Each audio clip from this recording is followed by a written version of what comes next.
Assalamualaikum warahmatullahi wabarakatuh. My name is Siti Nuraisha binti Mahata and my matric cards number is 2022499044.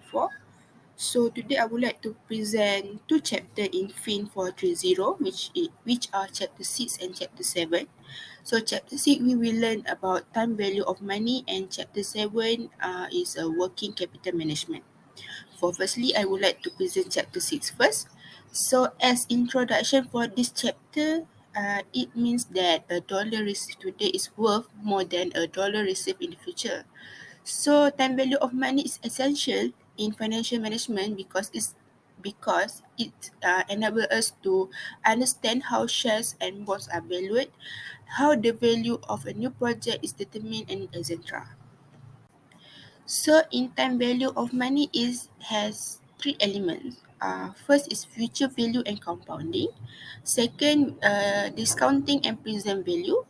And lastly is annuities. So for the future value and compounding, so there are future value is a refer to amount of money and investment will grow to over some period of time and some given interest rate. And compounding is a process of accumulating interest on an investment over time to earn more interest. Compound interest is interest and on bond the initial principal and the interest reinvested from prior periods. So in contrast, if interest is on only the initial investment, it will call as a simple interest. So we look at the example. Azrina has decided to place 500 ringgit which she received as a birthday gift in a savings account paying 4% interest, and how much will accrue to Azrina's account in 6 years time.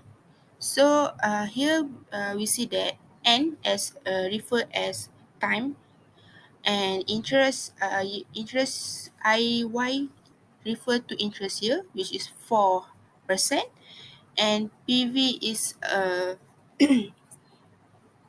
present value that Azrina has decided to place 500 ringgit, and future value is 932 and 66 ringgit. So we're going to discounting and present value. So present value is referred as the value today of a sum of money to be received in the future, and it can refer to as discounting. And discounting is determine the present value of future sum, assuming an opportunity to earn a certain return on the value. So annual rate of return can be referred as several words which are is the discount rate, required return, cost of capital, and opportunity cost. So we can see the example. Future value is 2 million ringgit and the present value is 1,000 ringgit. There are 200 years involved, and so for the R. So R is referred as interest. So we have to search what is R for this equation. So as we see, FV as the future value is 2 million ringgit, and N refer as time, which is 200 years that involved in this question, and the present value is 1,000 ringgit. And after we get the calculation, interest year will in this years is 3.87%. So we go to the last element in this chapter, which is annuities. So annuity is a stream of equal value cash flow over a specified period of time. So these cash flow are usually annual but may also have other intervals. For an example is monthly and maybe inflows or outflows. And there are two types of annuities which are ordinary annuity and annuity due.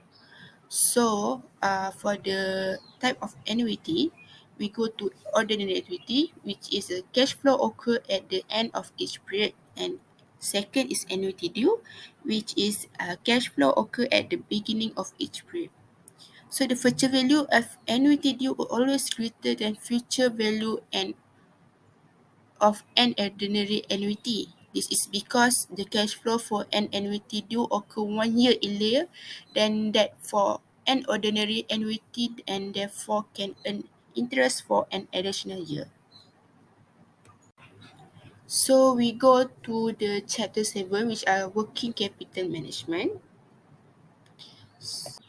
So as introduction, working capital management is involved day-to-day decision regarding investment in current asset and how these assets are to be financed and will affect the firm riskiness and expected rate of return, hence the value of the firm, and it can significantly affect a firm's risk, return and share price.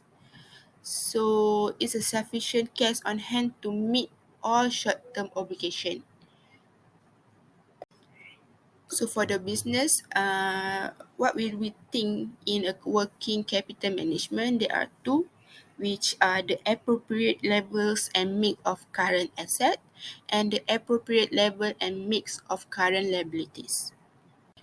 So in working capital management is involve risk return trade-off amount of current asset and source of financing, and low level of current asset could lead to financial distress, and high level of current asset will result in lower productivity of assets and lower profit.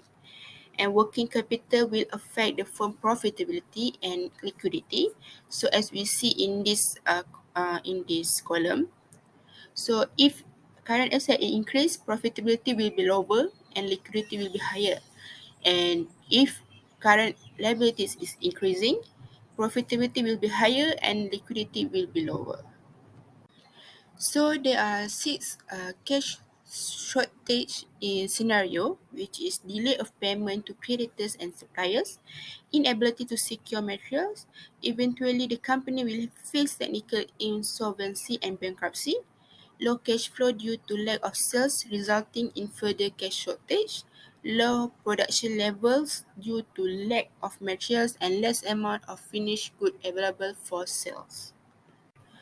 So, working capital management has three working capital policy, which are relax, restrict, and moderate.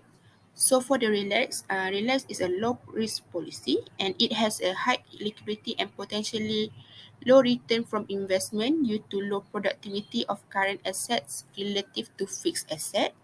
And the firm maintain large amount of current asset coupled with a liberal credit policy.